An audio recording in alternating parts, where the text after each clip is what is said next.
Hi, this is Jim Porter for the Menotomy Journal. How would you like to travel back in time and live life for one day as an American colonist? Or how about visit some of the most beautiful locations Massachusetts has to offer? Or how would you like to just spend some quality time with a special friend? Well, bang a drum and do a dance, because it's all coming right up on the Menotomy Journal.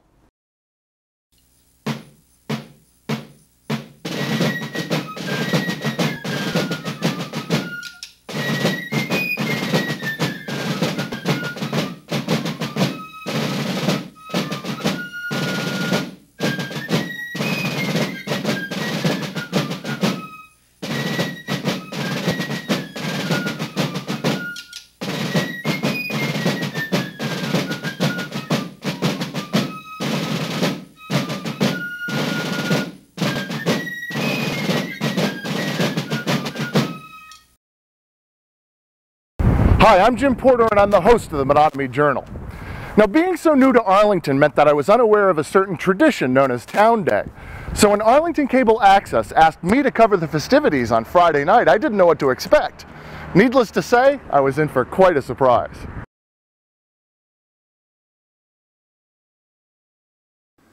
This was my first Town Day, and I had a burning question that needed an answer. Why is it called Town Day, singular, when the celebration takes place on two separate days? I took my question to the people. I don't know. I don't know. I have no idea. That's a good question. I don't know. I even asked one of Arlington's finest.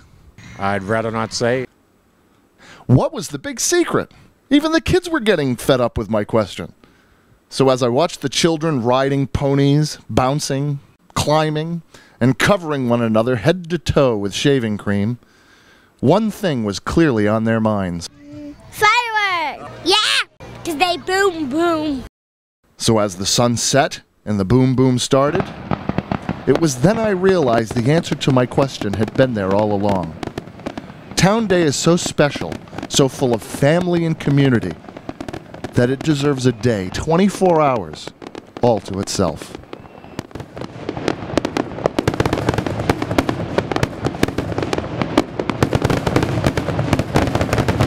So there you have it, mystery solved. Now I'll be all set for next year's festivities. Next up, did you ever wish you could go back in time and relive some historic moment from the past? Or perhaps you have a keen interest in American history? If so, then this next segment is for you. It's all about the Menotomy Minutemen. They've been bringing history back to life for the last 3 decades. To find out how you can join them, sit back, relax, and enjoy reliving history. Imagine it's the spring of 1775. You're a successful farmer with a healthy livestock, a garden filled with all the herbs and vegetables of the day, and a beautiful home that is the product of a lifetime's worth of sweat. It contains all the modern comforts. Back in your native England, you'd be living the life of a peasant, but here you own land and you're prosperous. But trouble is brewing.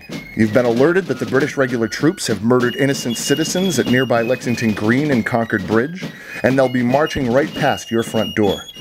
Your neighbors have gathered on your lawn to prepare for the arrival of the regulars. You see great pillars of black smoke rising in the distance, and then realize in horror that they're the burning homes of your neighbors. The distant sound of gunshots and church bells alerts everyone that the regulars are approaching. The men begin to say their goodbyes to their loved ones, sending the women and children to the parsonage where they'll be safe. At the end of tearful goodbyes, the men begin to prepare for battle. Militia from towns as far away as Needham and Danvers have arrived in your yard to join the fight. You know that the ragtag militia is no match for the professional fighting force of His Majesty's regular troops. But you are left little choice. You must defend your land and your home.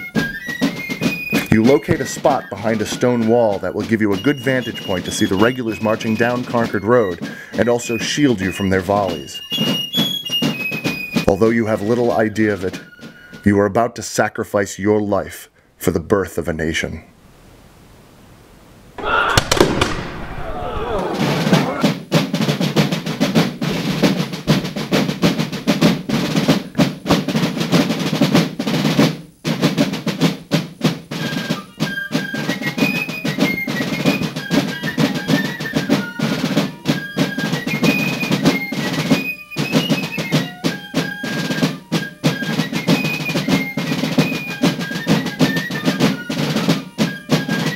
way back, 1970, late 1970, the Mark Kahn, who was then the chairman of the Patriots Day Committee, had put a letter in the Advocate decrying the fact that all the towns around us had a Minuteman company and Arlington didn't, and yet the heaviest fighting was in Arlington, or Menotomy. And the next thing you knew, we were forming a Minuteman company, and Paul Hoagman, who's still a member of the company, and I were there, and we had 11 people got together, and we formed a Minuteman company, and we marched in our first parade in 1971. I've been doing this for over 30 years, and I've been portraying Jason Russell for, I guess, the last 20, 25 years. He was a gentleman. He was in his late 50s on April 19, 1775. He was stacking shingles in his front yard when the news of the British were coming through. He sent his wife and his family away, and he was going to stay and defend his house.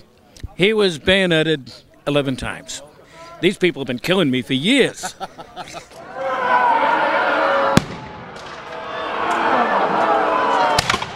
How many years have you guys been doing this? About 7 years now. 7? Yeah. What do you like best about it? Shooting the people with red coats.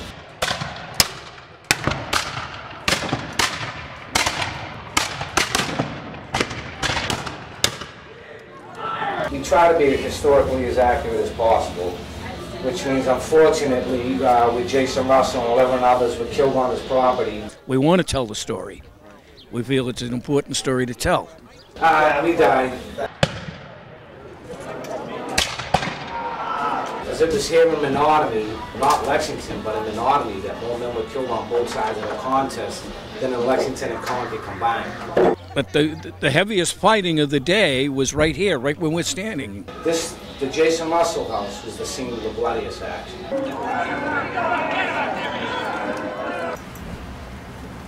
Menotomy. Just give them hell, boys. Yeah. You ready to die today? Yeah, unfortunately. It's a good day to die. We do parades, and we try to give living history demonstrations at some of the schools. My favorite thing is going up and talking to the kids in the schools.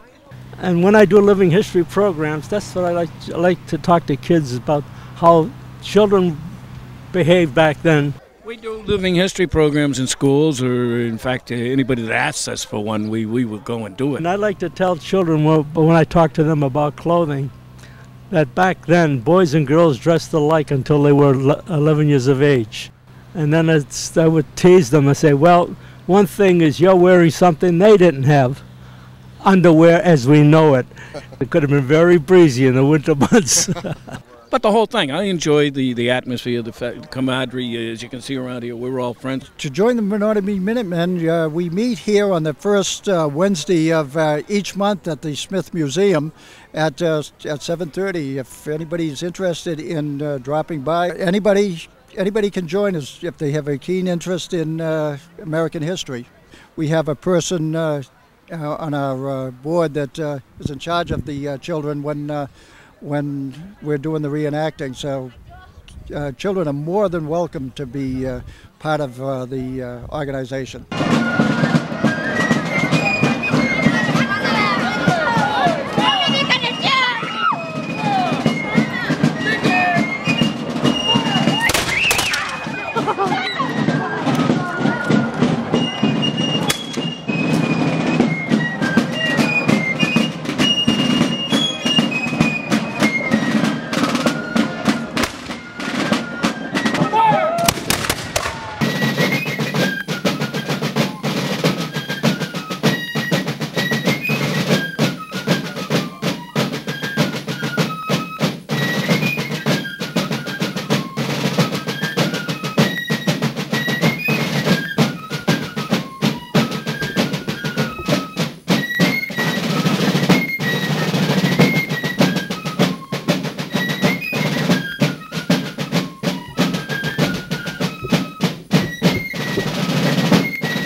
Now, the thing that struck me the most about the Menotomy Minutemen was their passion. Each one of them loved what they were doing and they wanted to share it with the world. It was infectious. Great stuff. Next up, we have what we hope will be a recurring segment here on the Menotomy Journal, It's our Pet Spotlight, where we meet one special Arlington pet. This time we have a royal and mythical treat for you as we meet a Russian borzoi. Hi everybody, and welcome to the Menotomy Journal's Pet Spotlight. Once again, I'm Jim Porter, and this here is my good friend Toffee. Toffee is a Russian borzoi, also known as the Russian wolfhound. Now the borzoi have a long and illustrious history, dating all the way back to the mid-1600s. The borzoi came from royalty. They were favored by Russian czars and sent as gifts all over the world to important diplomats and leaders. Sadly, though, hundreds of thousands of borzoi were slaughtered during the Bolshevik Revolution because of their close relationship with the Russian aristocracy. These dogs have an almost mythical past. They're very often depicted as the close companion to Diana, the Roman goddess of the hunt. As you can see, Toffee has this sleek, elegant profile, much like a greyhound, and that's because she's closely related to the greyhound. And these dogs were originally bred to hunt small game like rabbit and fox, and this streamlined aerodynamic design gave them the advantage. But unlike the greyhound, the borzoi has this thick coat, which enabled them to thrive in the harsh, frigid temperatures on the plains and tundras of Russia. Now, the borzoi are gentle, loving companions, and they love to be play-trained. And to talk more about that, here is Toffee's closest companion, and also owner of Picture Perfect Pets here in Arlington, Ms. Bette Yip. Thanks for coming on the show. Thank you very much for having us. If you could tell us how long you've had Toffee. I have had Toffee since she was a tiny puppy about that size. It's coming up on 4 years. How long have you been training her? I have been training her since the day I got her. And it's a constant challenge. Borzoi are not high on the list for being known for being easily trainable dogs. They're very independent. They like to do their own thing. Like I think with a lot of the hunting dogs, since they're bred to be so independent, they're not necessarily there to do your bidding. She does love to have play as a reward. That's her #1 biggest reward. Give her a hot dog and she'll spit the thing out. On the other hand, bring out her tug toy and she's right there with you. So she's definitely much more interested in playing and chasing and things like that. She's just the sweetest, most lovely dog. She can be wild and have fun, great to take out hiking or, running or things like that. But she's also a great companion to have in an apartment. At home, she is couch potato. She loves to chase anything that'll run. One of the things I think that is not typical of her breed, really, along those lines, though, is the cats that I have. I was told in the very beginning, can't have a borzoi with cats, and we do have cats, and she's wonderful with them. Difference is, my cats, I think, have learned to train her a little bit. So instead of running and darting and having her chase them, they know the way to turn her off is just to lay there and be uninteresting. Squirrels, though, rabbits, anything like that, those are kind of the typical things that set her off. Tell me about Picture Perfect Pets and what you do and exactly what it's all about. Picture Perfect Pets is my dog training and pet portrait photography business, and it's my passion. It's something that I just absolutely love going to work for every day, and it combines the best of all the things that I'm good at in life. Okay, how long does it take to train a dog? Well, it really depends on the dog, and it depends on the family, and it depends how much work they put into it, how much time they're able to spend with their dogs. One of the things I really try to emphasize to my students is that training really is lifelong. It's not something that you do in a 6-week course and then it's done. It's the sort of thing that you really have to make a lifestyle, just like exercising or practicing languages that you want to keep alive. If you don't practice on a daily basis, they start to get rusty, and that's the last thing you want happening with their safety cues. In my studio, group classes meet once a week, so throughout their course we meet at least once a week. If they're private students, sometimes they meet more than that, sometimes less than that. It really depends on their needs and their goals. Before we concluded our shooting on this day, Toffee would show her independent spirit by gleefully romping through mud and covering herself head to toe. And for more information on this story or any of the stories we're covering, please visit our website at menotomyjournal.com.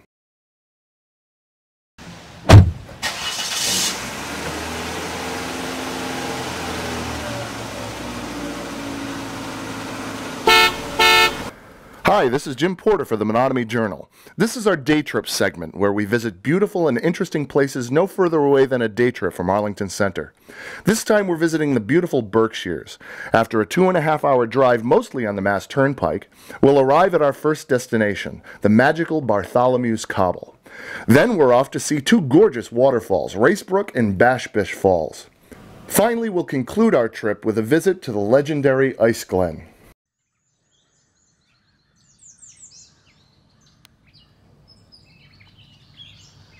Right now we're at Bartholomew's Cobble, which is home to hundreds of bird species, hundreds of fern species, and hundreds of wildflower species. So take a walk with us and let's try and find some of them. The unique makeup of Bartholomew's Cobble is perfect for these wildflowers. And this place is absolutely full of them. It's an abundance of wildflowers and absolutely beautiful in the springtime until about the middle of May.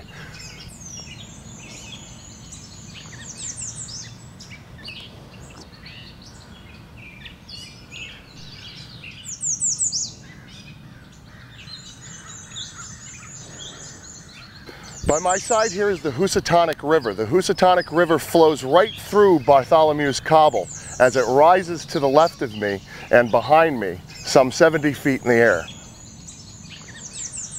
The cobble here at Bartholomew's Cobble consists of these outcroppings. They consist mainly of limestone and marble. And because the soil is so alkaline, all these different types of wildflowers and ferns are able to flourish.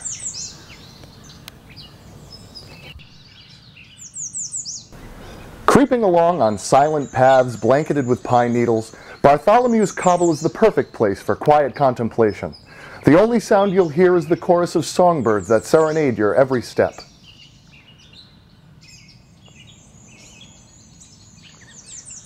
They believe the cobble to be some 500 million years old, and it feels a lot more like Ireland here than Massachusetts. Seeping from every crack and crevice in the cobble drips millions of years worth of history, and you breathe it in as you walk. Like all the hikes we'll be doing in the Berkshires today, Bartholomew's Cobble is a relatively easy flat hike. It's a great place to take the kids, and it's a perfect place to see all these fabulous wildflowers. Bartholomew's Cobble is one of the hidden gems here in Massachusetts, and if you're ever in the Berkshires, don't miss it.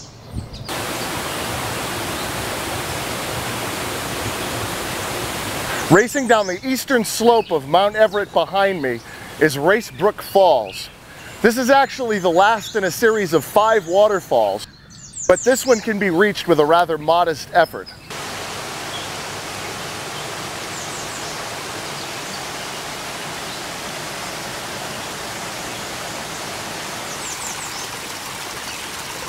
Racebrook Falls is a wonder to behold. Perched high above the cathedral floor and tumbling down in a series of jumbled steps, it seems the highest and most dramatic falls is the only surrounding feature bathed in sunlight, adding an almost celestial glow to the amazing scene.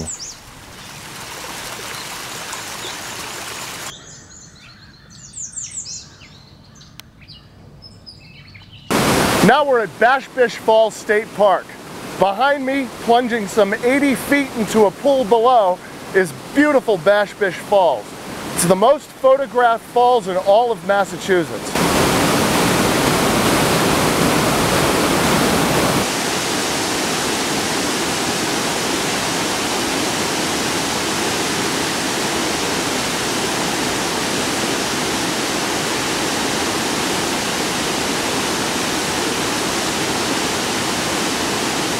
There is a legend that goes with Bash Bish Falls. It's of an Indian woman, Mohican, named Bash Bish. And she was found guilty of adultery, which at that time was punishable by death.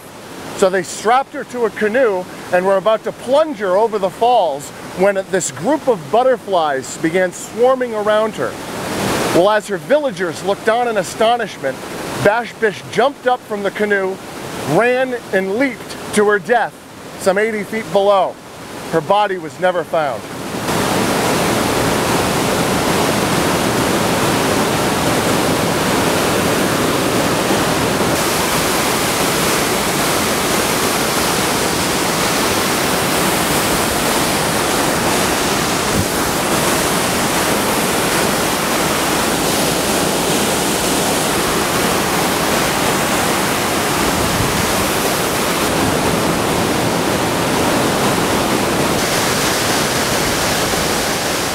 The falls can be reached from the upper parking lot in Mount Washington, Massachusetts with a moderate hike. Additionally, there is an optional loop that can be traversed by experienced hikers only, and it has stunning views of the valley below. The loop is not recommended for the faint of heart or weak of knee.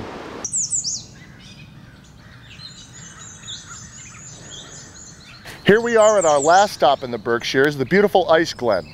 It was here that Oliver Wendell Holmes, Nathaniel Hawthorne, and Herman Melville shared champagne and frolicked among the rocks. Ice can be seen inside this glen sometimes until July.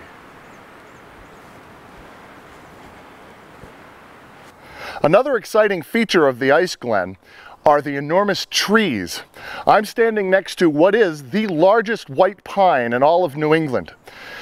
It's the conditions of the glen that make it perfect for these trees to flourish. This here is an eastern hemlock.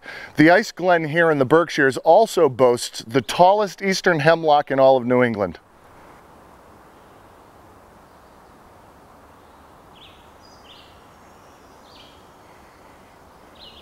One of the very first things you notice when you enter the glen is the temperature. Outside the glen, it's 85 degrees. Inside, it's closer to 55.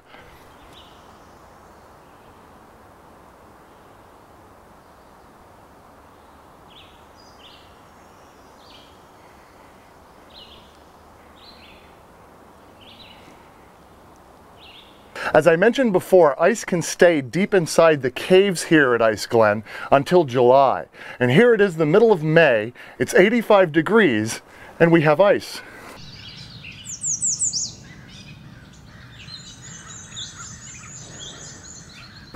Okay, so you couldn't see the ice too well. It was too dark and we didn't bring a flashlight. But trust us, it was there. And lots of it too. And this place is so special to the people of Stockbridge, they hold a biannual candlelit procession through the Glen on Halloween.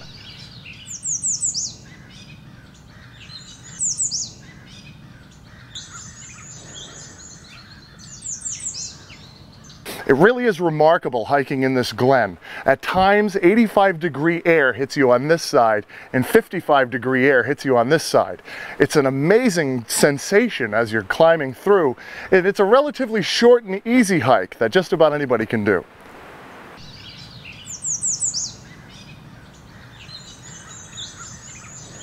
Well, that concludes our day trip to the Berkshires. We hope you enjoyed it as much as we did, and join us for our next segment where we go wherever the wind goes.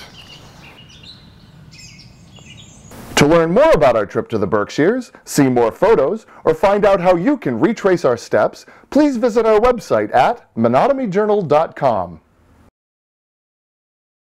Well, that's all we have for you this time on the Menotomy Journal. Thanks for joining us. Look for us again sometime next month, same time, same channel. And as always, for more information, you can visit our website at menotomyjournal.com. And remember, always be kind to the planet, be kind to animals, and most of all, be kind to each other.